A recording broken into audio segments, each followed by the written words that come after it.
अच्छा, आज का हमारा टॉपिक है रिलीजन ऑफ द वर्ल्ड। और इसमें हम दुनिया के जितने भी बड़े मज़ाहिब हैं वो सारे के सारे पढ़ेंगे।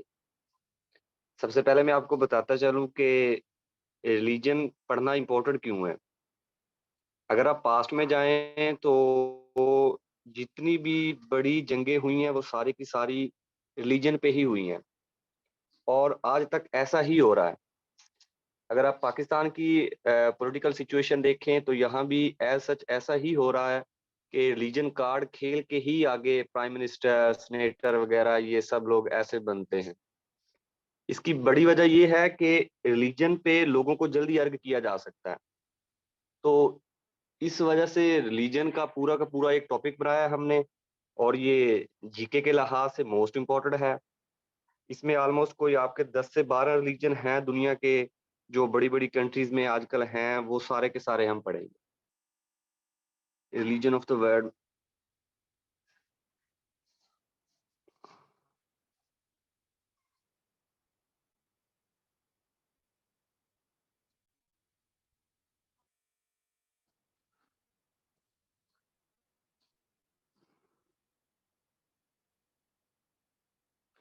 चलिए जी, पहले रिलीजन की डेफिनेशन कर लेते हैं। तो रिलीजन का लफ्ज़ी मतलब होता है रास्ता, द पाथ, द वे।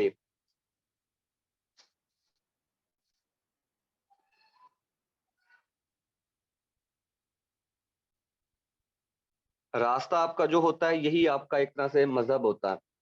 तो स्टार्ट करते हैं जी दुनिया के सबसे पुराने मज़हब से, जो कि है जी हिंदुइज़्म।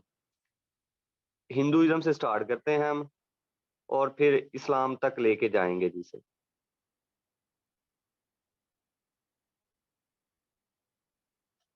ये जी oldest religion of the world है, दुनिया का सबसे पुराना मज़हब यही है। ओल्डेस्ट रिलीजन है जी आपका हिंदुइज़्म। और इसकी जो बेस है जैसा कि इस्लाम में है, आपके 7 बुनियादी अकायद हैं, आपका अल्लाह पे ईमान है, उसके बाद रसूलों पे, उसके बाद फरिश्तों पे। तो जो इसकी बेस है वो है रिइंकार्नेशन पे। हिंदुइज़्म की जो बेस है वो है जी रिइंकार्नेशन पे।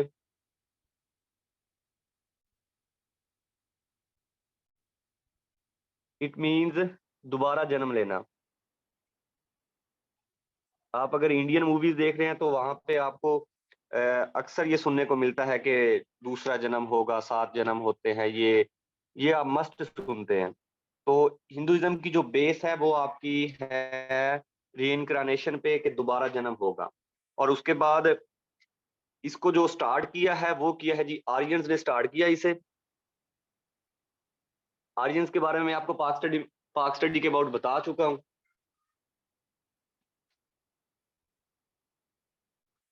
आर्यंस ने इसे स्टार्ट किया। अब आर्यंस कौन हैं? ये जर्मन पीपल हैं जी, जिन्हें कॉमनली हम एंग्लो सैक्सन पीपल भी कहते हैं।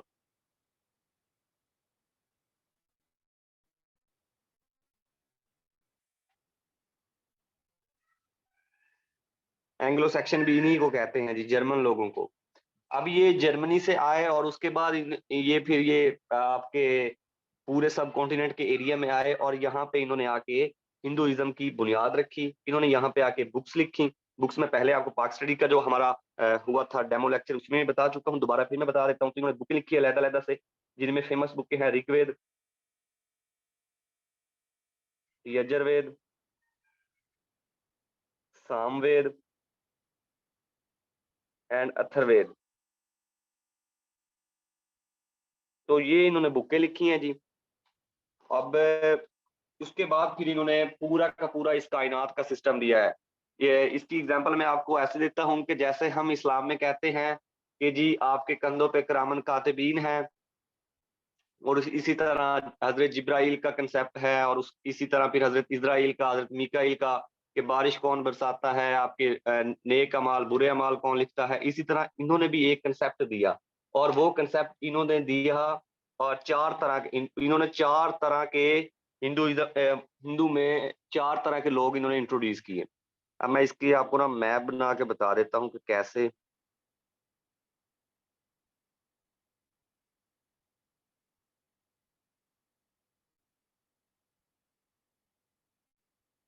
ये एक तरह से मैं ना आदमी बना रहा हूँ, आपको थोड़ी समझने में आसानी रहेगी फिर। अब ये चले बन गलत गया, लेकिन चले एक तरह से समझ ले। अब जो इनका बनाने वाला है, द क्रीचर है, वो है जी इनका बरहमा।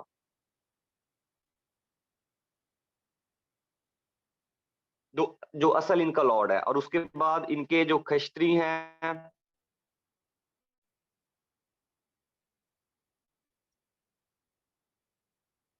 उसके बाद फिर वेश, एंड देन उसके बाद शूद्र, जो पांव से पैदा हुए। ये इन्होंने कंसेप्ट दिया है जी बरहमा। बरहमा है इनका मतलब कि लॉर्ड, बनाने वाला, इस पूरी की पूरी कायनात को बनाने वाला है जी बरहमा, बनाने वाला। और उसके बाद इन्होंने फिर ये आगे ये जात पात को सिस्टम जो आपको इंट्रोड्यूस किया, मैंने पहले भी आपको बताया था कि इन्हीं ने जात पात का सिस्टम इंट्रोड्यूस किया था। और इन्होंने क्या, खस्त्री जो हैं ये वॉरियर्स हैं। इनका काम क्या है जी, सिर्फ जंगे लड़ना। और जो वेश हैं ये ट्रेडर हैं, ये ट्रेड करते हैं जी। और उसके बाद जो शूदर हैं ये दास हैं, गुलाम हैं जी, स्लेव हैं। ये इस तरह इन्होंने सिस्टम इंट्रोड्यूस किया। और उसके बाद फिर उन्होंने तीन भगवानों का कंसेप्ट दिया, जिसे हम कहते हैं जी आम जर्नल लैंग्वेज में जिसे हम कहते हैं त्रिमूर्ति। ये भी आपने मूवीज में अक्सर नाम सुना होगा त्रिमूर्ति का भी। मैं यहाँ पे लिख देता हूँ। अगर ये हो गया तो फिर मैं रेज कर देता हूँ, फिर मैं चले ऊपर से स्टार्ट करते हैं। नीचे वाला लिख लें आप।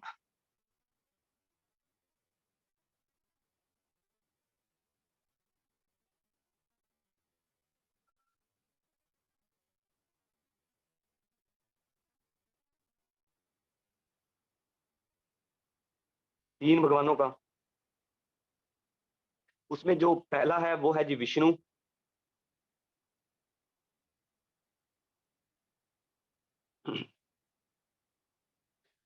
सेकंड है ब्रह्मा।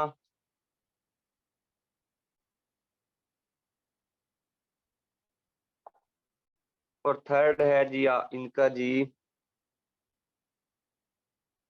शिवा। अब ये अब ये तीन भगवान इन्होंने बताए, और उसके बाद इन्होंने बताया कि इनका काम क्या क्या है। ब्रह्मा तो मैंने आपको पहले भी बता दिया, द क्रीचर, बनाने वाला। इन्होंने कहा कि जो इस कायनात को बनाया है वो इस ब्रह्मा ने बनाया है जी। और उसके बाद जो विष्णु है इसका काम इन्होंने बताया, द प्रिजर्वर। ये प्रिजर्वर है जी इस कायनात का। और जो शिवा है, शिवा द डिस्ट्रॉयर, कि अगर कोई अच्छा या बुरा काम करेगा तो उसकी जो सजा जजा देगा वो शिवा देगा। तो ये है जी हिंदुइज्म। ये इन्होंने सारा आर्यंस ने ये सारा सिस्टम इंट्रोड्यूस किया था जी। सबसे पहले इन्होंने जात पातें बनाई, और जात पातों को फिर मजीद डिवाइड किया कि जो खश्त्री होंगे वो हमेशा जंग लड़ेंगे, जो वेश होंगे वो हमेशा ट्रेड करेंगे, और जो शूद्र होंगे वो सिर्फ लोगों की खिदमत करेंगे, गुलाम होंगे वो।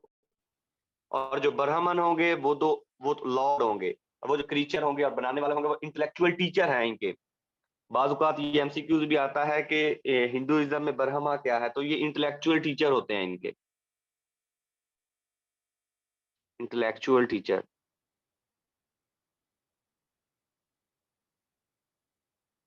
और उसके बाद फिर इन्होंने आजकल जो, अगर देखा जाए आज के दौर में देखा जाए, तो हिंदुइज्म में जो फेमस बुक पढ़ी जाती है वो है जी भगवत गीता।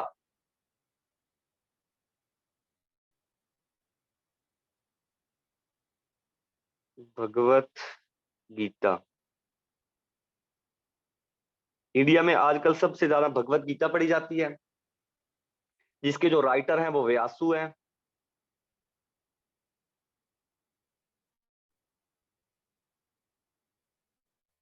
और जिस तरह हमने मतलब कि कुरान मजीद को किया हुआ है, इसी तरह इन्होंने भी जो इन्होंने एक तरह से चैप्टर बनाए हुए हैं, और इन्होंने चैप्टर इसके बनाए हैं जी 18 चैप्टर इस बुक के। और जो इनकी आयात की तादाद इन्होंने दी है वो 700। जैसे हमारे कुरान मजीद में 6666 या 6226, 6226 भी वास जगह पे आता है। तो इस तरह इन्होंने भी डिवाइड किया है जी इसे। और यही इनकी सेक्रेट बुक है जो आजकल इंडिया में सबसे ज्यादा पढ़ी जाती है। अब इसकी अगर मजीद इसको पढ़ना चाहें, इसकी तादाद या इसकी मेजोरिटी किस किस कंट्री में है, तो सबसे ज्यादा जो इसकी मेजोरिटी है वो है जी इंडिया में। और अगर इसकी ओवरऑल पॉपुलेशन हिंदुइज्म की देखी जाए तो वो है जी 1.2 बिलियन। इस दुनिया में 1.2 बिलियन पीपल जो हैं वो हिंदू हैं जी। और जो दुनिया में वाहिद जिसका स्टेट रिलीजन हिंदुइज्म है वो नेपाल है। इंडिया का मजहब स्टेट रिलीजन हिंदुइज्म नहीं है जी। इंडिया एक सेकुलर कंट्री है और उसका जो स्टेट रिलीजन है, जैसे हमारा पाकिस्तान का इस्लाम है, उनका स्टेट रिलीजन हिंदुइज्म नहीं है जी। नेपाल का स्टेट रिलीजन हिंदुइज्म है। अब टोटल पॉपुलेशन इनकी जो है हिंदुइज्म की वो है जी 1.2 बिलियन। और सबसे ज्यादा ये इंडिया में ही है। और उसके बाद स्टेट रिलीजन जो हिंदुइज्म वाहिद ओनली स्टेट हिंदू स्टेट है वो है जी नेपाल। नेपाल दुनिया में वाहिद मुल्क है जिसका स्टेट रिलीजन हिंदुइज्म है। उससे हट पूरी दुनिया में जितने भी ममालिक हैं किसी का भी स्टेट रिलीजन हिंदुइज्म नहीं है। तो ये था जी हिंदुओं के अबाउट। अब अगर आपने मजीद इसके बारे में पढ़ना है तो इनकी फेमस बुक्स हैं, वो आप इनकी आ जाती हैं जी। महाभारत आपने नाम सुने होंगे इनके, मूवीज में अक्सर ये नाम आते हैं, महाभारत और रामायण। अब महाभारत में अगर देखें तो ये पार्वती और शिवा की कहानी है सारी। पार्वती एंड शिवा की। और उसके बाद अगर रामायण की बात की जाए तो रामायण में क्या करता है, राम अपनी बीवी राम अपनी बीवी सीता को लंका के राजा रावण से छुड़वाता है जी। और इसमें यही सारी कहानी है। रामायण में यही कहानी है कि जो राम है वो अपनी बीवी सीता को लंका के राजा रावण से बचाता है। और वो आपने देखा होगा अक्सर मूवीज में वो रावण का पुतला जला रहे होते हैं। तो वो इसी रामायण की कहानी की वजह से ही है। तो अब इसे टॉइस ऑफ बाइबल बाइबल भी कहते हैं रामायण को, टॉइस ऑफ बाइबल। और उसके बाद जो महाभारत है वो दुनिया की सबसे लंबी पोइम है जी, वर्ल्ड लॉन्गेस्ट पोइम। ये आपका सारा जीके है जी साथ साथ। अब हिंदुइज्म के बारे में अक्सर पूछते हैं, भगवत गीता और ये जो वो आपको ऋग्वेद यजुर्वेद बुक्स बताई हैं उनके अबाउट पूछते हैं। देन उसके बाद आपका ये जो हिंदुओं हिंदुओं की वो जो आपको बताया था कास्ट पूछी है वो पूछते हैं अक्सर, कि वेश कहाँ से पैदा हुए, शूद्र कहाँ से पैदा हुए, वो सारी चीजें पूछते हैं। और उसके बाद फिर वो जो तीन भगवान है इनके त्रिमूर्ति का कंसेप्ट है उसके अबाउट भी पूछते हैं। अब ये देखें स्टेट रिलीजन अक्सर पूछते हैं, महाभारत रामायण के बारे में पूछते हैं। तो ये एक तरह से सारा का सारा आपका जीके है। तो यही था जी आपका हिंदुइज्म।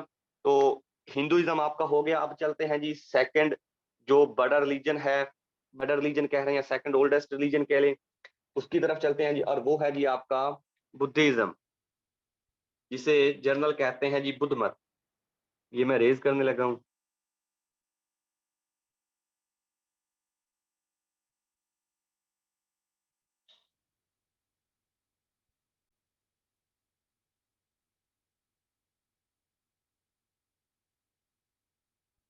चलें जी अब पढ़ते हैं जी बुद्धिज्म, बुद्ध मत।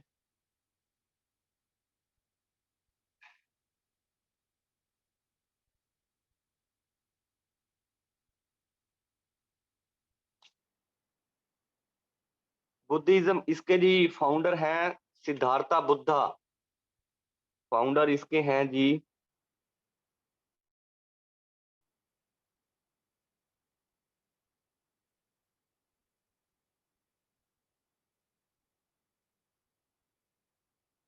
सिद्धार्था बुद्धा, इसके जी फाउंडर हैं। जिन्हें गौतम बुद्धा या शक्यामुनि भी कहते हैं।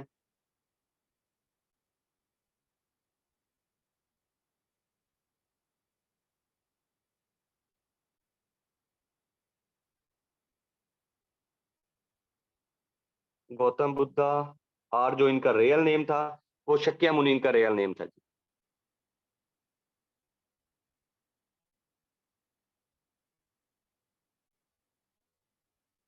अब ये जो शक्यामुनि है, ये अक्सर पेपर में पूछते हैं। ये नेपाल की एक स्टेट का नाम भी है, जो कि इसी फाउंडर के नाम पे इन्होंने रखी हुई है। आल्सो स्टेट ऑफ नेपाल, ये नेपाल की एक स्टेट है पूरी की पूरी, उसका नाम इन्होंने रखा हुआ है, शक्यामुनि नाम रखा हुआ है इन्होंने। अब जो ये गौतम बुद्धा था, सिद्धार्था बुद्धा, शक्यामुनि, ये एक ही नाम है। अब जो ये नेपाल में पैदा हुआ था, नेपाली था जी ये, बोर्न इन नेपाल,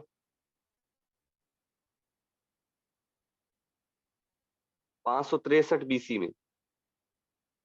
563 बीसी में ये बंदा पैदा हुआ था जी। और इसने फिर क्या किया कि ये बुद्धिज्म का जो रिलीजन है ये इसने इंट्रोड्यूस किया। असल में जो बुद्ध मत है ये अगेंस्ट कास्ट सिस्टम है, अगेंस्ट कास्ट सिस्टम है। क्योंकि उस वक्त सब कॉन्टिनेंट में ऐसा था कि आर्यंस ने कास्ट सिस्टम इंट्रोड्यूस कर दिया था। अब जो बेचारे शूदर थे, जो गुलाम थे, वो बेचारे चाहे जितने मर्जी, एक तो पहला तो इन्हें पढ़ने लिखने का हक नहीं दिया जाता था। उसके बाद वो ना पार्लियामेंट में बैठ सकते थे, ना हुकूमती किसी काम में आ सकते थे, ना वो जंग लड़ सकते थे। वो बेचारे सिर्फ और सिर्फ गुलामी ही कर सकते थे, उनका मुकद्दर ही गुलामी था। तो इस वजह से बुद्धा ने इस चीज को फील किया और उसने फिर एक न्यू मजहब इंट्रोड्यूस किया जिसे बुद्धिज्म कहते हैं जी आजकल। अगेंस्ट कास्ट सिस्टम है जी ये पूरा का पूरा। और इसमें भी सेम वही चीजें हिंदुइज्म वाली चीजें ही हैं, दूसरे जन्म वाली इसमें चीजें भी हैं। रियनक्रनेशन, इसकी बेस भी रियनक्रनेशन पे ही है, ये दूसरा जन्म आपका होगा। और इसमें मजीद इसने एक और भी चीज ऐड कर दी कि इंसान का जन्म उस वक्त तक होता रहेगा जब तक वो कर्मा हासिल नहीं कर लेता। कर्मा मीन है जी पाक, कि जब तक वो पाक नहीं हो जाता उस वक्त तक इंसान पैदा होता रहेगा, पैदा होता रहेगा, होता रहेगा। ये है जी बुद्धिज्म की बेस। इसने यही कहा था। इसका जो सबसे ज्यादा इनकी जो सेक्रेट बुक है, वो जैसे हिंदुइज्म की आपको मैंने बुक्स बताई थी, इस तरह इसी की इसकी जो बुक्स है वो है त्रिपिटका। ये इनकी बुक है जी, इसको ये लोग सबसे ज्यादा पढ़ते हैं। अब ये जो बुक है इसमें सारा का सारा जो सिस्टम है वो कास्ट सिस्टम के अगेंस्ट ही सब कुछ लिखा हुआ है इसमें। अब इसकी बायोग्राफी भी लिखी हुई है, सिद्धार्थ बुद्धा की बायोग्राफी भी लिखी गई है, जो कि हरमन हासे हारसे ने लिखी थी। क्वेश्चन, सिद्धार्थ बुक किसने लिखी? ये हरमन हारसे ने लिखी थी जी। ये जर्मन का नेशनल पोइट है जी, जर्मन पोइट है ये।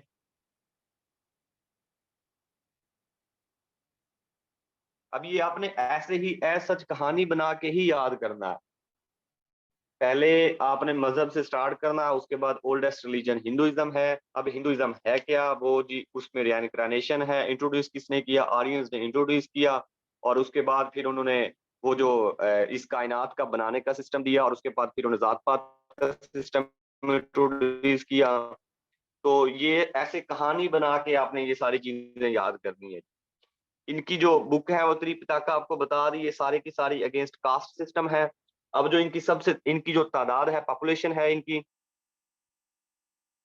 वो है जी 550 मिलियन।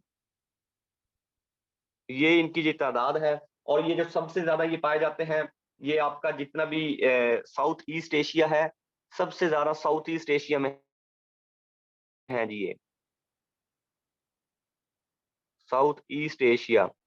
जिसमें अगर मैं नाम लूं तो उसमें आ जाते हैं जी Cambodia, Vietnam, Thailand, Burma, Laos, Indonesia, Cambodia, Philippines, इन सारी कंट्रीज में सबसे ज्यादा पाए जाते हैं। आप सिंपल बस साउथ ईस्ट एशिया से याद रखिएगा, साउथ ईस्ट एशिया में सबसे ज्यादा पाए जाते हैं। अगर फिर भी कुछ नाम लिखने हैं तो नाम लिख लें आप। Vietnam, Laos, Cambodia, Thailand. South east Asia आपको पता है एक ऑर्गेनाइजेशन भी है जिसमें 11 मुल्क हैं। 1967 में ये बनी थी। तो इस ऑर्गेनाइजेशन के जितने ममालिक हैं उनमें सबसे ज्यादा जो मजहब पाया जाता है बुद्धिज्म का ही है। चाइना में भी ये बुद्धिज्म है। चाइना में ऑलमोस्ट 50% जो है आपके बुद्ध मत है। सबसे ज्यादा जो लार्ज कंट्री अगर आपने याद रखनी है बुद्धिज्म के रिलेटेड तो वो सबसे ज्यादा है जी चाइना में। चाइना का ओल्ड चाइना का बड़ा मजहब ये बुद्धिज्म नहीं है। उनका बड़ा मजहब कन्फ्यूशियनिज्म है। लेकिन फिर भी ओवरऑल अगर देखा जाए तो सबसे ज्यादा जो बुद्ध मत लोग पाए जाते हैं वो चाइना में है। तो इनका फेमस लीडर भी है यहाँ पे एक फॉलन गॉग, उनकी एक मूवमेंट थी, दलाई लूमा। आज जिंदा है जी अभी तक वो। मैं रेज करके लिख देता हूँ, ये लिख लें जी आप। अगर साथ साथ लिखते आ रहे हैं तो देन ठीक, अगर नहीं तो फिर लिखते जाएं साथ साथ। जी ये बुद्धिज्म इंडिया में भी है। और इस तरह अगर देखा जाए तो पाकिस्तान में भी हैं ऑलमोस्ट कोई 5 से 6 हज़ार के राउंड अबाउट हैं। जो आपका ये ऊपर वाला रीजन है सियाचिन ग्लेशियर वाला, गिलगित बल्तिस्तान के एरिया में ये हैं बुद्धिज्म के लोग हैं, पाकिस्तान में भी हैं। चलें जी लिख लिया तो मैं रेज करने लगा हूँ फिर आगे।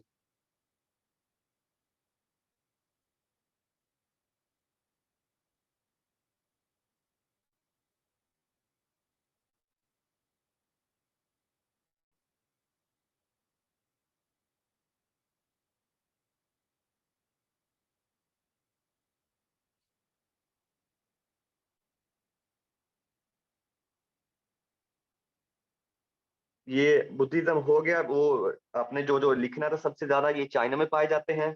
और उसके बाद इनका जो फेमस एक लीडर है आजकल भी वो जिंदा है बुद्धिज्म का, वो है जी दलाई लूमा।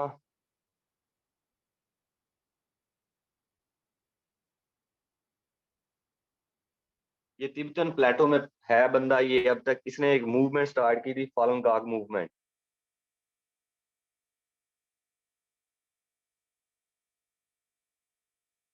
चाइना में रिलीजियस मूवमेंट थी ये।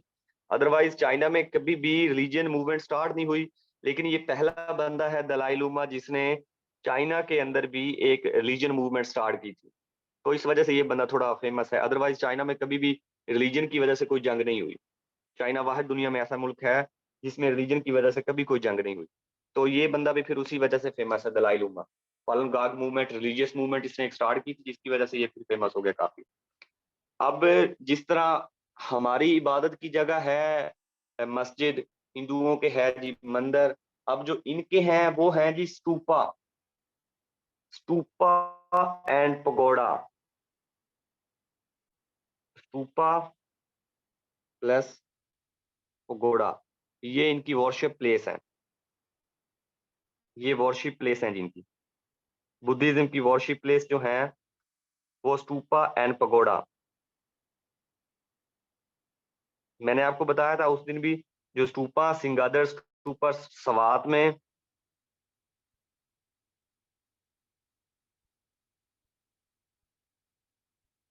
सवात में और उसके बाद तख्त बही मर्दान में।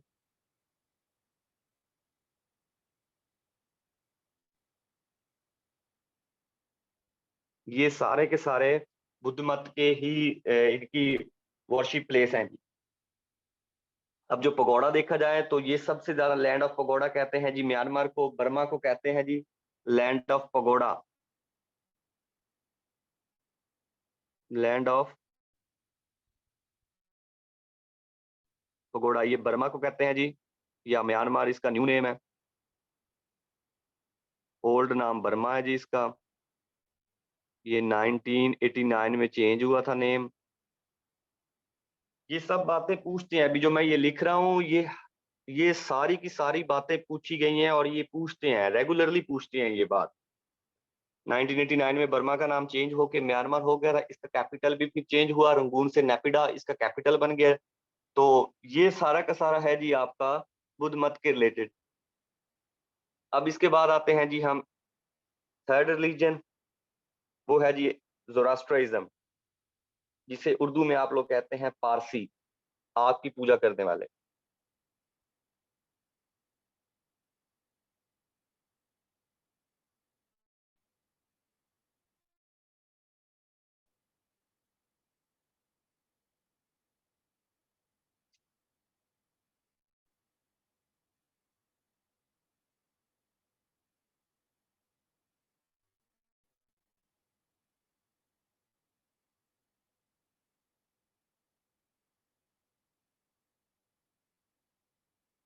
इन्हें जी पारसी भी कहते हैं।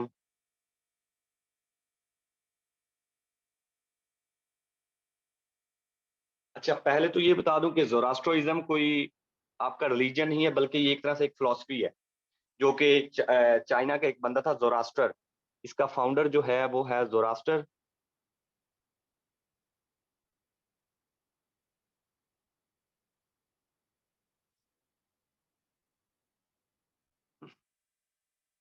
ये चाइनीज था जी, इसने ये फिलॉसफी दी थी। और उसके बाद जो इनकी बुक है, फेमस बुक है जी आवेस्ता, इनकी बुक है फेमस। आग की पूजा करते हैं, वॉरशिप प्लेस इनकी है, वॉरशिप प्लेस फायर टेम्पल, आग की पूजा करते हैं ये। इसकी जो जिसकी वजह से ये सबसे ज्यादा फेमस है वो थी जी आप सल्लल्लाहु अलैहि वसल्लम के दौर में, जो थी ना जी आपकी ससनीद एम्पायर, जिसे आप कहते हैं पर्शियन एम्पायर, जो आप सल्लल्लाहु अलैहि वसल्लम के दौर में थी, खुसरू परवेज वाली। तो वो जो सारी की सारी एम्पायर थी वो सारी जोरास्ट्रिज्म थे, वो पारसी थे सारे। तो इस वजह से ज्यादा फेमस है। फेमस जो है ये ससनीद एम्पायर की वजह से है।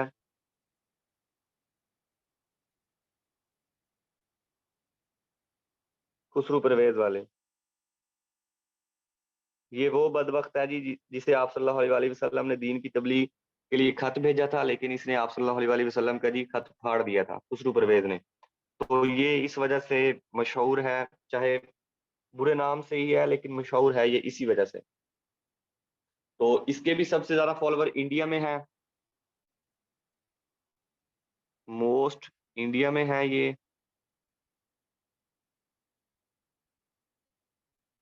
और जो इनकी तादाद है,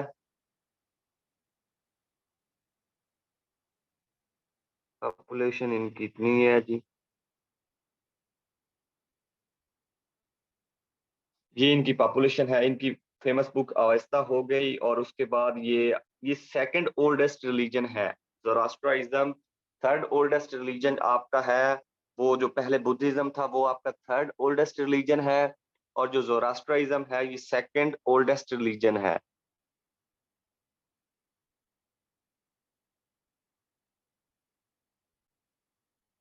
अब उसके बाद अगर इसके में फेमस देखें, तो जो कायदे आजम की दोनों बीवियां थी, एमी बाई रतन बाई, दोनों की दोनों, दोनों को धोनी ये पारसी ही थी दोनों ही। और उसके बाद जो कायदे आजम की वालदा मोहतरमा देखें मिठी बाई, तो उसका मजहब, उनका मजहब भी पारसी ही था। तो ये सारी पारसी की वजह से फेमस है। अब इसके बाद रिलीजन देखते हैं जी जैनिज्म, ये भी हो गया। ये ईरान में भी है, और ईरान में ये लोग अब तक हैं। चाहे ईरान में इस्लाम आ गया था, लेकिन ईरान में अब तक है। सबसे ज्यादा ये इंडिया में है, और उसके बाद सेकंड जो सबसे ज्यादा है वो ये ईरान में है, क्योंकि पर्शियन एम्पायर आपकी सारी की सारी ईरान में ही थी। तो इस वजह से ये ईरान में अब तक है। इस्लाम तो ईरान में कंप्लीटली आ गया था, लेकिन फिर भी जैसे कुछ निशानात रह जाते हैं चीजों के, तो इनके भी रह गए थे, और अब तक हैं ये। अब है जी आपका जैनिज्म।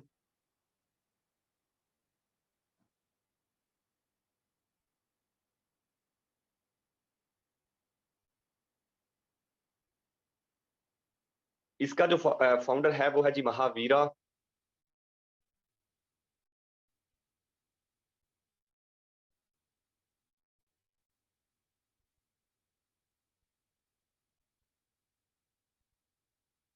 महावीरा इसका फाउंडर है। इसका भी जो कंसेप्ट है वो यही है कि रियनकाइजेशन दोबारा बर्थ होगी।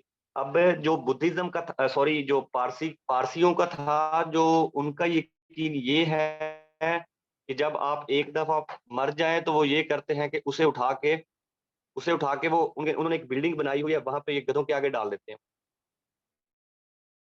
तो ये इस वजह से पारसी थोड़े फेमस हैं जी। महावीरा इसका फाउंडर है जी। और ये इनका प्रिंसिपल भी रियनकाइजेशन पे ही है।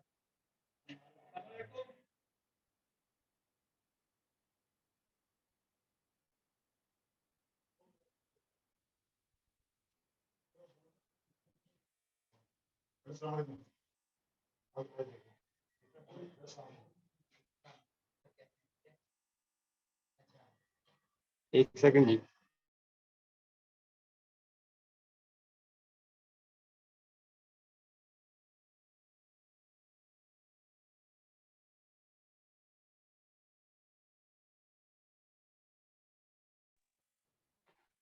Sorry guys.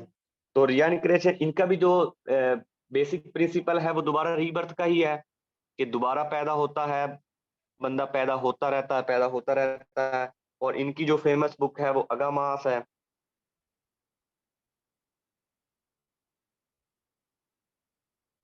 अगामास इनकी फेमस बुक है। इनकी पॉपुलेशन अगर देखी जाए तो वो ऑलमोस्ट 6 मिलियन के राउंड अबाउट इनकी पॉपुलेशन भी है।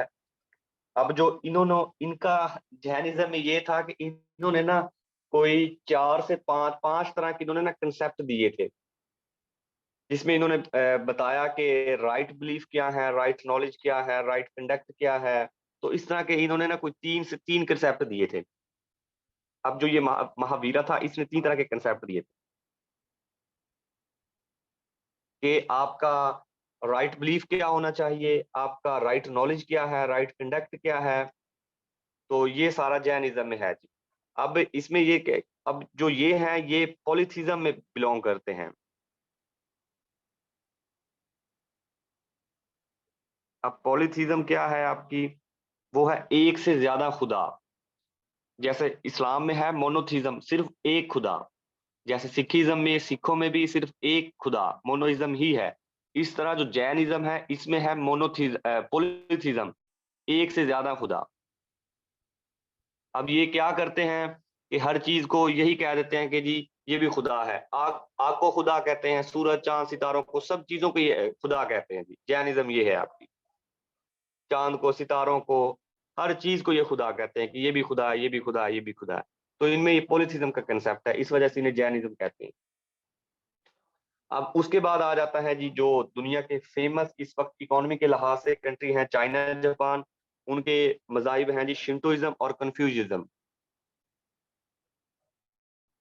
जैनिज्म यही था जी आपका। अब आपके 4 से 5 मजहब रहते हैं जी। ईसाइयत रहती है, यहूदियत रहती है, कन्फ्यूजिज्म, शिंटोइज्म और सिखिज्म। बस ये 5 ही रह गए जी आपके फेमस, जो हैं आप इस वक्त चल रहे हैं फेमस। अब है जी कन्फ्यूशियज्म।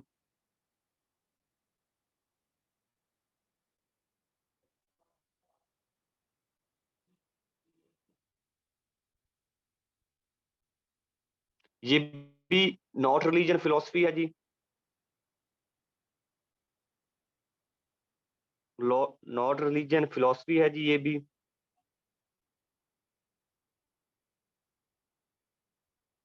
इसको जो फाउंडर है वो कन्फ्यूशियस हैं।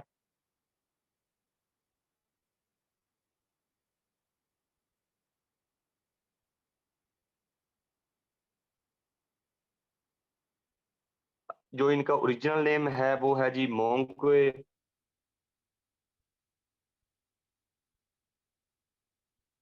600 बीसी में ये मजाहिब जो मजहब था जी, जो इंट्रोड्यूस किया गया चाइना में सबसे पहले। अब इसमें क्या कंसेप्ट है, कन्फ्यूजिज्म है क्या, इसमें 5 तरह के रिलेशन इन्होंने शो किए जी। 5 रिलेशन। कन्फ्यूशियनिज्म में इन्होंने 5 तरह के रिलेशन बताए जी। जिसमें अगर देखें तो इन्होंने कहा फादर का बेटे के साथ रिलेशन, हस्बैंड का वाइफ के साथ, फ्रेंड का फ्रेंड के साथ, रूलर का सबर के साथ। तो इस तरह इन्होंने 5 तरह के रिलेशन बताए थे जी इन्होंने। फादर, सन, वाइफ, हस्बैंड और उसके बाद फ्रेंड, फ्रेंड का फ्रेंड के साथ एंड देन रूलर और उसके बाद सबर, अवाम। तो इस तरह एक और भी रिलेशन इन्होंने इस तरह का दिया था, इस वक़्त मेरे ज़हन में नहीं है। तो ये इस तरह के इन्होंने 5 तरह के इन्होंने रिलेशन बताए थे। अगर कोई बंदा इन 5 रिलेशन को मान ले तो वो कन्फ्यूशियज़्म में आ जाता है। बस यही कुछ रिलीजन है जी। अब ये जो सबसे ज़्यादा इसका मेजर पार्ट जो है वो चाइना में है। चाइना का स्टेट रिलीजन एक तरह से कह लें, वो इनका कन्फ्यूशियज़्म ही है। इन चाइना में है ये सबसे ज़्यादा। लेकिन लिटिल बिट इनकी क्वांटिटी जो है वो जापान में भी है। Also Japan. जापान में है लेकिन थोड़ी तादाद में है, सबसे ज़्यादा ये चाइना में है। और ऑलमोस्ट जो इनकी पॉपुलेशन है वो 60 मिलियन, 60 मिलियन के करीब इनकी तादाद है जी इस दुनिया में कन्फ्यूशियनिज़्म की। ये कोई मज़हब नहीं है, ये फिलॉसफी है जिसमें 5 तरह के रिलेशन अगर कोई बंदा मान ले, एक्सेप्ट कर ले, तो वो बंदा क्या है जी कन्फ्यूशियनिज़्म में आ जाता है। तो ये कन्फ्यूशियनिज़्म हो गया और उसके बाद है जी अब शिंटोइज़्म। अब ये जापान का स्टेट रिलीजन है जी, शिंटोइज़्म। अब ये मज़हब बड़ा एक तरह से इंटरेस्टिंग सा है। इसमें ये करते हैं ये कि अगर साल का इन्हें इन्होंने जैसे हमारी तरफ हज होता है ना, कि साल में 1 दफ़ा होता है, तो इनकी तरफ भी एक ना हज टाइप सा होता है कि अगर साल में 1 दफ़ा बंदा इनके पास पड़ता है पैसिफिक ओशियन, और पैसिफिक ओशियन में इन्होंने एक जगह बनाई हुई है, मतलब कि स्पेसिफिकली वो जगह बना दी है इन्होंने कि अगर हर साल में एक बंदा वहाँ पे जाके नहा ले, तो वो बंदा क्या होता है गुनाहों से पाक हो जाता है, ठंडे पानी में। जिसे कोल्ड वाटर रिलीजन भी इसे कहते हैं जी, शिंटोइज़्म। शिंटोइज़्म, नाम अजीब से हैं जी।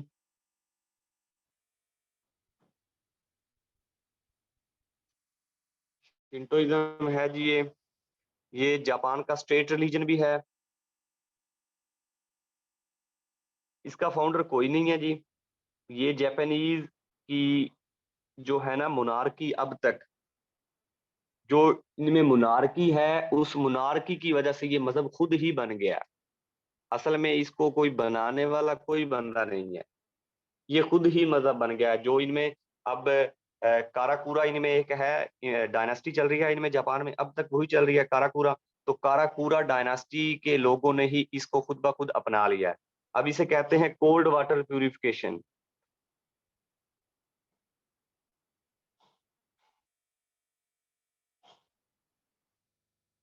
कोल्ड वाटर प्यूरिफिकेशन कि जो बंदा साल में एक एक दफ़ा वहाँ जाके नहा ले, तो वो क्या कहता है सारे गुनाहों से पाक हो जाता है। तो यही है जी शिंटोइज़्म। अब सबसे ज़्यादा इसकी जो मेजर पार्ट है, फाइंड इन जापान। जापान में ये सबसे ज़्यादा पाया जाता है और जापान में अगर मज़ीद मैं बात करूँ, तो जापान में 50% आपका शिंटोइज़्म है और जो 50% है, वो कन्फ्यूशियज़्म और बुद्धिज़्म है।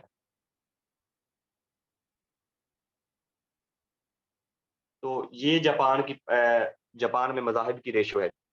इसकी जो पॉपुलेशन है, वो ऑलमोस्ट 60 मिलियन के करीब है।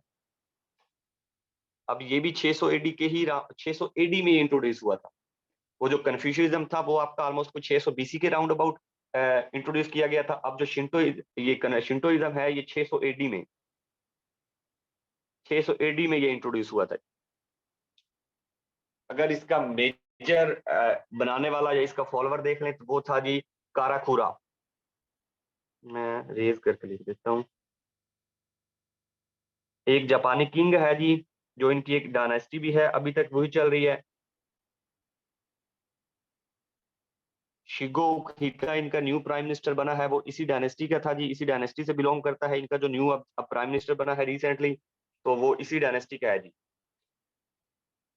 काराकुरा इनका फेमस बंदा है जी इस मजहब का। इसने ये एक जापानी किंग था और इसने किया क्या था असल में, मजहब ये है कि कन्फ्यूशियज्म और बुद्ध को, अगर बुद्ध मत को मिक्स कर दें तो आपका मजहब बन जाता है जी शिंटोइज्म। सिंपल में अगर आपको लिखूं इक्वेशन की फॉर्म में, Shintoism is equal to Buddhism plus Confucianism, कि इन दोनों को मिक्स कर लें, आपका न्यू मजहब बन जाएगा जी शिंटोइज्म। मतलब कि जो बंदा इसकी भी बात माने और इसकी भी बात माने, तो वो क्या बन जाएगा, ओवरऑल वो ना बुद्धिज्म का होगा ना कन्फ्यूशियज्म का होगा, बल्कि वो शिंटोइज्म का होगा। ये काराकूरा ने काम किया था जी। इसने बुद्धिज्म और कन्फ्यूशियज्म दोनों को मिला दिया था और न्यू मजहब बना दिया जी शिंटोइज्म। बस यही है जी आपका शिंटोइज्म। अब आपके रह गए जी ईसाइयत, यहूदियत, ये रह गए। तो ईसाइयत थोड़ा बड़ा है, तो ईसाइयत को हम पढ़ लेते हैं पहले, कि सिखिज्म और आपके यहूदियत रह जाएंगे जी पीछे। फिर तो क्रिश्चियनिटी पढ़ते हैं जी अब हम। क्रिश्चियनिटी एक तरह से तो पाकिस्तान में भी इसकी तादाद है, और ऑलमोस्ट दुनिया में सबसे बड़ा रिलीजन जो है इस वक्त वो क्रिश्चियनिटी ही है। सेकंड पे आपका इस्लाम है जी, हमारा इस्लाम है। सबसे बड़ा रिलीजन दुनिया में इस वक्त जो है वो क्रिश्चियनिटी का ही है। चलें जी क्रिश्चियनिटी के बारे में पढ़ते हैं।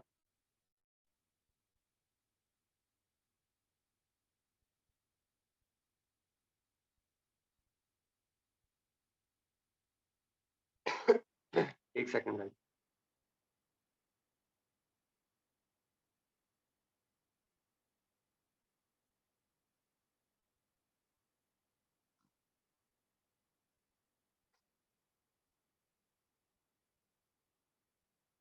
चलें जी क्रिश्चियनिटी, पहले तो आपके जहन में, सबके जहन में यही आएगा कि इसका जो फाउंडर है वो हजरत ईसा ही है क्रिश्चियनिटी का। तो हजरत ईसा ही इनके फाउंडर हैं जी, नो डाउट। फाउंडर इसके हजरत ने जीसस क्राइस्ट भी कहते हैं, हम हजरत ईसा ही लिखते हैं। तो हजरत ईसा और मरियम की जो स्टोरी है, तो वो हम जब इस्लामियात के टॉपिक पढ़ेंगे तो उसमें मैं आपको हजरत ईसा के बहुत सारी इंफॉर्मेशन बताऊं। इनकी जो बुक है वो इंजील है जी।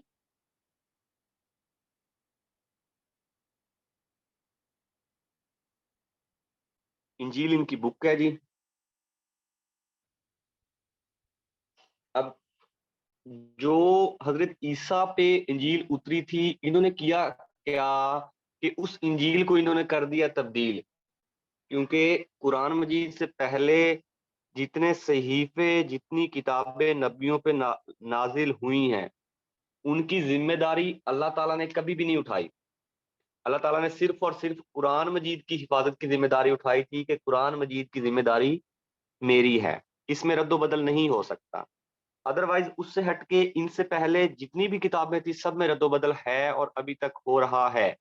अब क्रिश्चियनिटी में देखें, तो क्रिश्चियनिटी जो हजरत ईसा पे आई थी वो, और जो अब है इंजील, इनमें बिग डिफरेंस है। जो अब की इंजील है वो ऑलमोस्ट कोई 50 से 100 एडी के राउंड अबाउट लिखी गई थी। और हजरत ईसा के पैदा होते ही न्यू इंट्रोड्यूस सिस्टम हुआ है जी एडी का, जिसे ईयर ऑफ लॉर्ड भी कहते हैं, एडी आफ्टर डोमिनो।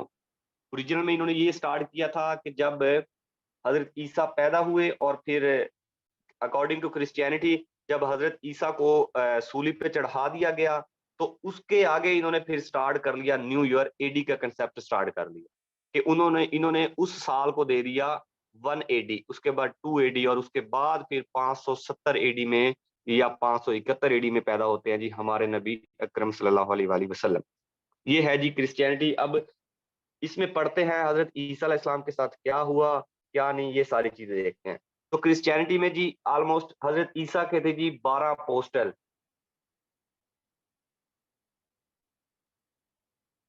अपोस्टल कहते हैं जी हवारियों को।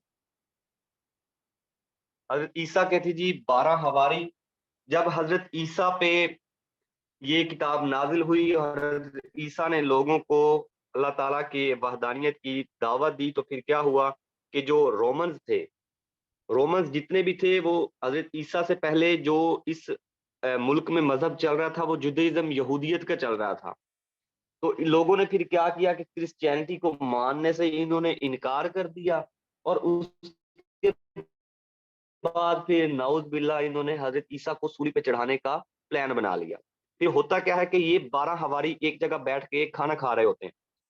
अब इस पे ना 12 हवारियों एक पेंटिंग भी बनाई गई, बड़ी फेमस, आपके जहन में आ जाएगी। लियोनार्डो डा विंसी की एक पेंटिंग है, the last super,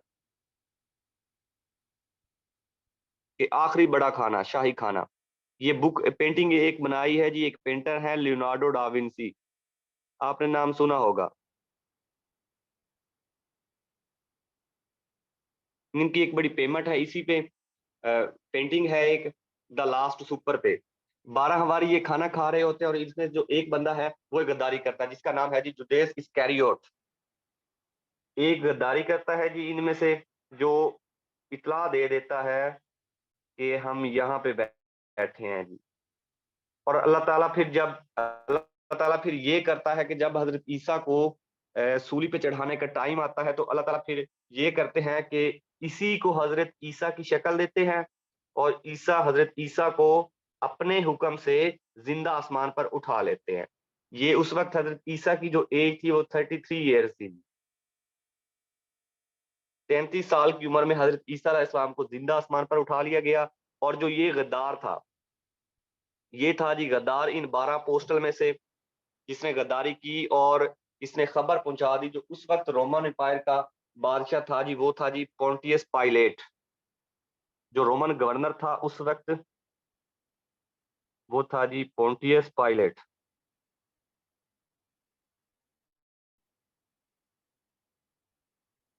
Pontius pilot ये गवर्नर था। इसने जी हजरत ईसा अलैहि सलाम की क्रूसिफिकेशन की का अलाउ दिया था कि हजरत ईसा को सूली चढ़ा दिया जाए। उसके बाद फिर इन्होंने क्या कहना शुरू कर दिया कि हजरत ईसा ने खुद फांसी चढ़ गए वो, और हमारे गुनाहों को क्यामत तक के लिए माफ करवा गए वो। अभी तक ईसाई ऐसा ही कहते हैं कि हजरत ईसा ने खुद सूली पर चढ़ गए थे, और हमारे गुनाह को उन्होंने आखिर तक छुड़वा दिया जी। अब हम गुनाहों से पाक हैं। तो ये इन्होंने किया था जी। अब पोंटियस पायलट ने हजरत ईसा की सूली, स्लीब भी से ये कहते हैं, स्लीब पे चढ़ा दिया गया था जी। तो लेकिन फिर अल्लाह ताला ने ये किया कि जुदैज इस्कैरियोट को हजरत ईसा की शक्ल दी, और फिर इसको फांसी पे चढ़ाया गया, और हजरत ईसा को अपने हुक्म से अल्लाह ताला ने जिंदा आसमान पर उठा लिया। अब उसके बाद क्रिश्चियनिटी में कंसेप्ट क्या क्या है जी, वो पढ़ लेते हैं। तो ये तो था हजरत ईसा का इंट्रोडक्शन, या कि कैसे इन्होंने इनको सूली पे चढ़ाया गया अकॉर्डिंग टू क्रिश्चियनिटी और अकॉर्डिंग टू मुस्लिम, हमने ये पढ़ लिया। अब मैं बताता हूँ कि इस मजहब में है क्या असल में। जैसे इस्लाम में है, एक अल्लाह है, हमारे हमारे नबी जो हैं, सारी चीजें जैसे इस्लाम में है, तो ऐसे ही कुछ चीजें क्रिश्चियनिटी में है। नो डाउट मैं आपको बताता चलूं, क्रिश्चियनिटी बहुत अच्छा मजहब था मजहब, लेकिन अब नहीं। जो आजकल आपका ये मजहब चल रहा है, ये क्रिश्चियनिटी नहीं है, इसे एक न्यू टर्म दी जाती है पॉलिज्म की। खैर वो लंबी स्टोरी बन जाएगी, उसके बाद फिर कभी किसी ने पूछना हो तो पूछ लीजिएगा। इसमें जो कंसेप्ट है जी, वो है जी ट्रिनिटी का। ट्रिनिटी का कंसेप्ट है इसमें, जिन्होंने जिन्हें ये कहते हैं कि जो फादर है वो है जी गॉड, अल्लाह।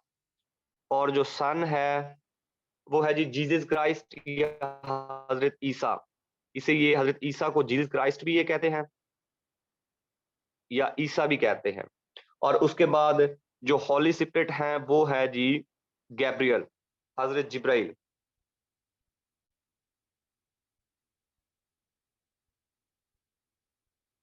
ये है जी क्रिश्चियनिटी में।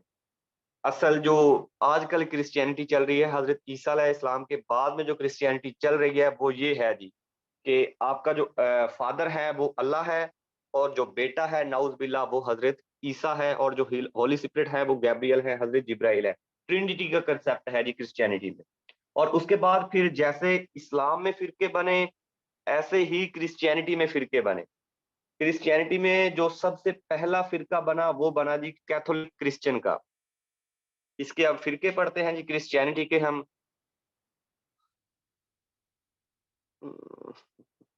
चलें यहाँ से ना,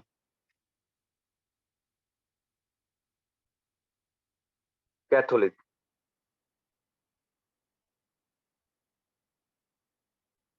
ये पहला बना जी कैथोलिक का। कैथोलिक में ये जो सिस्टम आजकल चल रहा है पोप का सिस्टम, तो ये कैथोलिक्स ने ये सिस्टम इंट्रोड्यूस किया जी, पोप सिस्टम। ये जो आप आजकल आपका पोप चल रहा है, पोप फ्रांसिस, वेटिकन सिटी पूरी की पूरी जो है क्रिश्चियनिटी पे ही है। जो जहाँ पे ईसाइयों का सबसे बड़ा मौलवी जो होता है वो पोप, जैसे हमारा है ना अभी तकी उस्मानी साहब, कराची के रिसेंटली उनकी डेथ हुई है। हमारे मुफ्ती आजम थे पाकिस्तान के। तो इसी तरह पूरी क्रिश्चियनिटी का जो सबसे बड़ा मौलवी होता है वो इनका होता है जी पोप, उसे ये नाम देते हैं पोप का। जैसे हम इमाम काबा कह देते हैं ना, खाना काबा का जो इमाम होता है इमाम काबा, तो इसी तरह इनका जो पूरा का पूरा इमाम होता है वो इनका इमाम है जी पोप। लेकिन पोप इन्होंने एक टर्म, इसका जो पहला पोप बना वो बना जी पीटर फर्स्ट। और जो ये बना था जी हजरत ईसा की पैदाइश के बाद, ऑलमोस्ट कोई 30 to 35 AD के राउंड अबाउट ये बना था जी पहला पोप पीटर। और जो आजकल चल रहा है, जो करंट है, ये पूछते हैं जी मोस्ट पीटेड है, वो है जी पोप फ्रांसिस।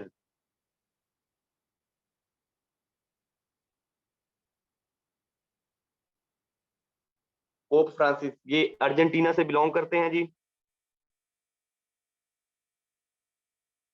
अर्जेंटीना से हैं। और ये पहले पोप हैं जो नॉन यूरोपियन है, first non European pope.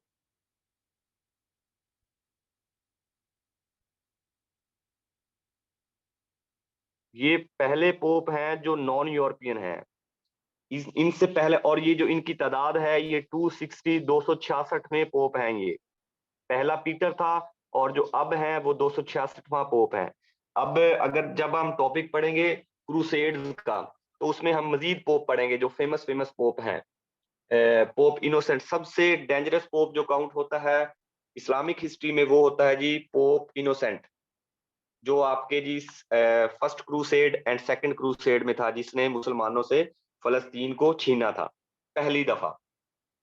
History में सबसे खतरनाक पोप वो है। और जो आजकल पोप चल रहे हैं ये है जी 266वां पोप है जी पोप फ्रांसिस। ये फर्स्ट नॉन यूरोपियन पोप है, अर्जेंटीना से बिलोंग करता है। और उसके बाद ये 2013 से अब तक करंट यही है पोप फ्रांसिस। और जो इनकी होली प्लेस होती है, जैसे हमारी हज करने की जगह है खाना काबा, जो इनकी है, जहाँ पे मतलब कि ये पोप बैठता है वो बैठता है जी वेटिकन सिटी में। वेटिकन सिटी दुनिया का सबसे छोटा कंट्री है जी, वर्ल्ड स्मॉलेस्ट कंट्री है, सबसे कम पॉपुलेशन भी यहीं पे है। और ये इटली का जो कैपिटल है रोम, रोम सिटी के अंदर है जी ये वेटिकन सिटी। एक जगह सी बस एक बना दिया उन्होंने कि ये एक अलग से मुल्क है। और ये आपका यूएनओ का मेंबर भी नहीं है, यूएनओ का मेंबर नहीं है ये और पैलेस्टाइन, इन दोनों को ऑब्जर्वेटरी स्टेटस मिला हुआ है। पैलेस्टाइन और वेटिकन सिटी ये दोनों यूएनओ के मेंबर नहीं है, लेकिन इन्हें ऑब्जर्वेटरी स्टेटस दिया गया है, ऑब्जर्वेशन स्टेटस इन्हें दे दिया गया है जी। तो वेटिकन सिटी में ये पोप बैठता है। और उसके बाद फिर इन्होंने कुछ टर्में इंट्रोड्यूस की, जैसे हमारे पास है कारी, हाफिज, मौलवी। तो इसी तरह कैथोलिक्स में भी इन्होंने कुछ टर्में इंट्रोड्यूस की। सबसे पहली इनकी है जी पोप। पोप से नीचे होगा जी कार्डिनल, उसके नीचे होगा जी बिशप, उसके नीचे होगा प्रीस्ट, उसके नीचे होगा डरकन एंड देन लूचियस। तो ये इन्होंने टर्में इंट्रोड्यूस की। खैर, अगर इंटरेस्ट है तो मैं लिख देता हूँ, चलें, पता तो आपको होना चाहिए ना। पहला है जी सबसे बड़ा मौलवी पोप, उससे छोटा जी कार्डिनल, एंड देन उससे छोटा जी bishop, then archbishop, and then उसके नीचे जी प्रीस्ट। अब इनमें जो इम्पोर्टेंट इम्पोर्टेंट है ये पहले दो हैं, पोप और कार्डिनल। पोप होता है पूरी दुनिया के ईसाइयों का बड़ा मौलवी, और जो कार्डिनल होता है वो किसी भी मुल्क का सबसे बड़ा मौलवी। मतलब कि हर मुल्क में एक कार्डिनल लाजमी होता है और वही उस पूरे मुल्क का सबसे बड़ा मौलवी है। जैसे पाकिस्तान का जो सबसे बड़ा मौलवी है वो है जी जोसेफ कोट्स, जो करंट है, कराची से बिलोंग करते हैं ये, जोसेफ कोट्स। ये पाकिस्तान के सबसे बड़े मौलवी हैं, ये कार्डिनल कह लें। खैर, मौलवी मैं वैसे टर्म यूज कर रहा हूँ, कोई फतवा ना लगा दीजिएगा जी। जोसेफ कोट्स ये पाकिस्तान में कार्डिनल हैं और दुनिया में टोटल जो होते हैं वो 193 कार्डिनल हैं। पोप एक ही होता है लेकिन कार्डिनल 193 होते हैं टोटल। तो ये है जी आपका कैथोलिक। और उसके बाद फिर इनका सेकंड फिरका है, वो है जी ईस्टर्न ऑर्थोडॉक्स। ये आपने सुना होगा अगर आप ड्रामा रिसेंटली देख रहे हैं अर्तुगरुल का, तो उसमें ये ईस्टर्न ऑर्थोडॉक्स ही है। कैथोलिक हो गया जी। अब चलते हैं जी हम ऑर्थोडॉक्स की तरफ।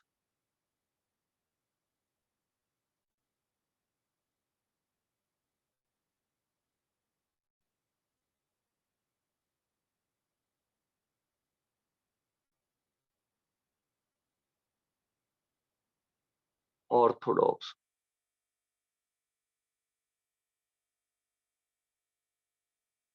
असल में होता ऐसे है कि ईसाइयों की जो सबसे बड़ी इंपायर काउंट की जाती है ना, वो काउंट की जाती है जी Roman Empire. Roman Empire 753 BC में बने थी, मतलब कि हजरत ईसा से 750 साल पहले बनी थी, लेकिन उनका उस वक्त मजहब कुछ और था।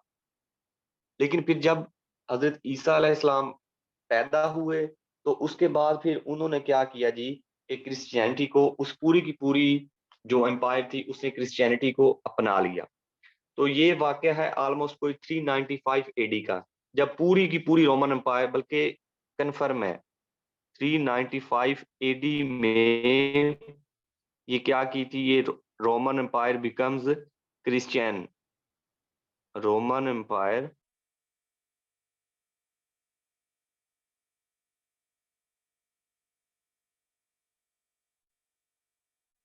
सॉरी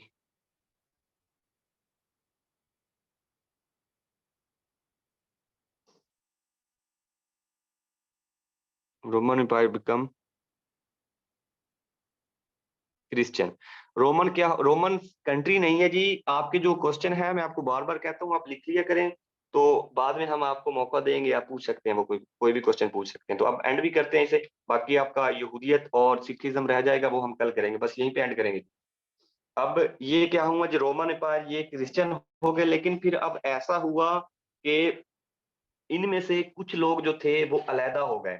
उन्होंने क्या किया कि होता ये था कि जो ये चर्च वाले थे ना, पोप जो होता था, वो सारी की सारी अपनी बातें मनवाता था।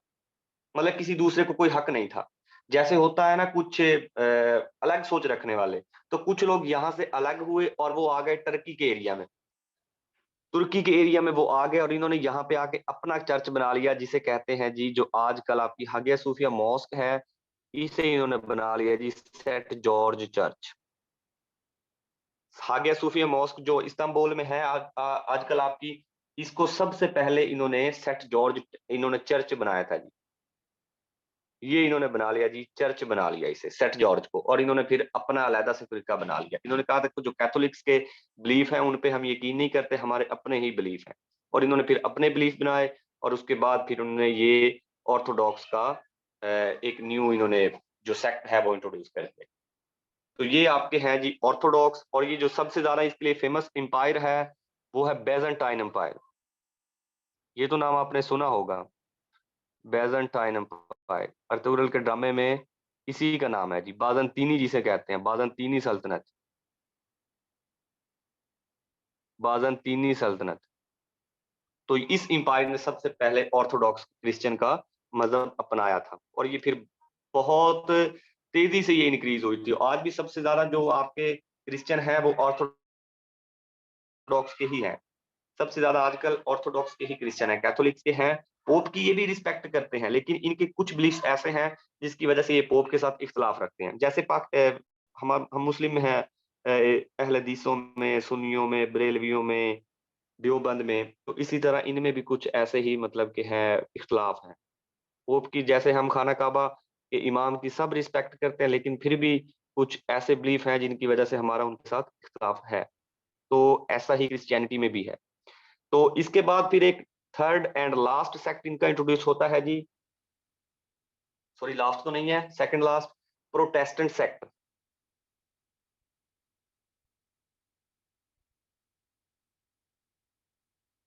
अब जो इसके फाउंडर हैं जी वो हैं मार्टिन लूथर। इसके फाउंडर जो हैं वो हैं जी मार्टिन लूथर। ये फेमस नाम है, आपने सुना होगा जी लाजमी। इसने, अब होता ये था कि जो ये चर्च वाले थे ना, ये बाइबल को, जो इनकी किताब थी इंजील, उसका उसका ये तर्जमा नहीं करने देते थे। कहते थे, ये जो पोप होता था वो कहता था कि इसका जो तर्जमा है वो सिर्फ मैं ही कर सकता हूँ, आप लोगों को राइट नहीं है। तो इस वजह से फिर मार्टिन लूथर ने ये कहा कि वही अकेला तर्जमा क्यों कर सकता है, हम भी तर्जमा इसका कर सकते हैं। तो इसने फिर क्या किया, इसने अपने 95 थीसिस लिखे, कुछ अपनी शराइत इसने लिखी। 95 थीसिस इसके फेमस है जी मार्टिन लूथर के। उन थीसिस में इसने सबसे काफी सारी इसने बातें बताई थी, जिसने मतलब कि ऑर्थोडॉक्स को मानने से इनकार कर दिया, और उसके बाद कैथोलिक्स को भी मानने से इनकार कर दिया, और इसने फिर क्या किया, बाइबल को ट्रांसलेट किया।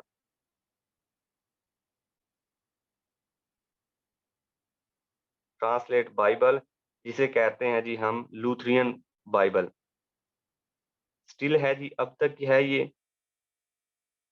और ये बात है जी 1517 की। ये सारा का सारा वाक्य वाक्य जो 95 थीसिस, उसके बाद लूथरियन बाइबल, ये सारा का सारा इसने 1517 में किया था जी। ये जर्मनी का था।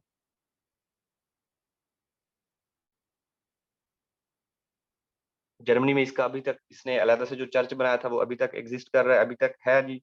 और इसने फिर क्या किया, ये प्रोटेस्ट इसने करने शुरू कर दिए थे, ऑर्थोडॉक्स के खिलाफ भी और कैथोलिक्स के खिलाफ भी, और इस तरह ये अलहदा से फिरका बन गया। अब होता ऐसा है कि जब ये अलहदा से फिरका बनना शुरू हो गया, तो जो रोमन एम्पायर वाले थे उस वक्त, उन्होंने क्या किया जी कि उन्होंने इन पे जुल्म जबर करना शुरू कर दिया, और फिर ये क्या हो गए कि यहाँ से तंग आकर इन्होंने मूव करना स्टार्ट कर दिया अमेरिका की तरफ। जब इन पे जुल्म जबर स्टार्ट हो गया, तो इन्होंने अमेरिका की तरफ मूव करना शुरू कर दिया, और वहां पे जाके इन्होंने फिर एक और न्यू न्यू क्रिश्चियनिटी इंट्रोड्यूस कर दी, जिसे कहते हैं जी इवेंजलिकल क्रिश्चियन। अमेरिका में आज तक हैं जी ये इवेंजलिकल इवेंजलिकल क्रिश्चियन, इन्होंने जी क्रिश्चियनिटी इंट्रोड्यूस कर दी वहां पे जाके अमेरिका में। ऑलमोस्ट कोई 20 करोड़ के राउंड अबाउट अमेरिका में अब भी इवेंजलिकल क्रिश्चियन ही हैं। 20 करोड़ के राउंड अबाउट अमेरिका में इवेंजलिकल क्रिश्चियन हैं जी। तो ये मार्टिन लूथर ने किया था। उसके बाद आप एक न्यू नेम पढ़ेंगे, मार्टिन लूथर किंग। जो मार्टिन लूथर किंग था, वो और था, वो पहला मतलब कि जो ब्लैक सिविल राइट के लिए लड़ा था ना बंदा अमेरिका में, जिसे 1968 में कत्ल कर दिया गया था, उसका नाम है जी मार्टिन लूथर किंग। तो ये आप कंफ्यूज या कभी कभी भी मिक्स ना कर दीजिएगा। वो था जी मार्टिन लूथर किंग। इसे 1968 में कत्ल कर दिया गया था। ये इस बंदे ने अमेरिका में ब्लैक सिविल राइट्स के लिए सबसे पहले इसने मूवमेंट्स चलाई थी, और इसे फिर 1968 में कत्ल कर दिया गया। ये मार्टिन लूथर किंग है और ये मार्टिन लूथर है। इसने लूथरियन बाइबल दी थी और 95 थीसिस दिए थे, और इसने एक न्यू सेक्ट बनाया था, प्रोटेस्टेंट सेक्ट। उसके बाद जब इसके लोगों को तंग करना शुरू कर दिया, तो फिर ये क्या हुआ कि ये खुद तो इसकी डेथ हो गई थी, लेकिन ये लोग फिर क्या हो गए कि यहाँ से मूव कर गए अमेरिका की तरफ, और जब अमेरिका में गए तो उन्होंने वहां जाके एक अलहदा से अपना मजहब, न्यू वाला मजहब बना लिया, मिक्स सा करके कैथोलिक्स को और उसके बाद ऑर्थोडॉक्स को, ये प्रोटेस्टेंट को, इनको मिक्स करके एक न्यू बना लिया, जिसे कहते हैं जी इवेंजलिकल क्रिश्चियन। तो जी इसी पे एंड करते हैं। तो हमारे 2 से 3 मज़ाहिब रह गए हैं, जिसमें आपका जुदाइज्म, यहूदियत, एथीस्ट, एंड देन आपकी सिखिज्म, 3 रह गए हैं। तो इंशाल्लाह 3 हम फिर करेंगे। अब बताएं जी, किसका कोई क्वेश्चन है तो आप लोग पूछ सकते हैं जी।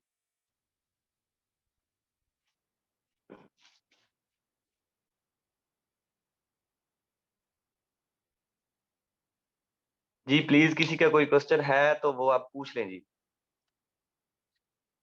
बाकी आप मैम को फीडबैक दे दिया करें, अगर आपको समझ आ रही है तो भी दे दिया करें, अगर आपको समझ ना आए तो फिर भी आप अपना फीडबैक लाज़मी दे दिया करें। जी, पाकिस्तान में जो है वो कैथोलिक्स ही हैं। वो आपको बताया ना, जोसेफ जोसेफ क्राइस्ट इनका जो मौजूदा कार्डिनल है पाकिस्तान में, कराची से हैं, वो बिलॉन्ग करते हैं जोसेफ कोर्स। वो आपके कैथोलिक क्रिश्चियन ही हैं।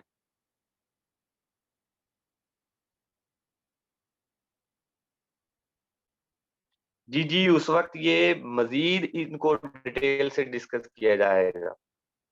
जब हमारी रेगुलर क्लासेस स्टार्ट होंगी तो फिर आपको फिर हम अपने तरीके से बताएँगे। अभी तो हम आपको डेमो दे रहे हैं कि हम ऐसे पढ़ाएँगे। लेकिन जब हमारी रेगुलर क्लासेस स्टार्ट होंगी तो इनको हम मज़ीद अच्छे से पढ़ेंगे और फिर एक सीक्वेंस से पढ़ेंगे। जो आपका सबसे पहला बिगेस्ट रिलीजन बना था, वो बना था जी यहूदियत का। बड़ा मज़हब सबसे पहले यहूदियत ही बनी थी।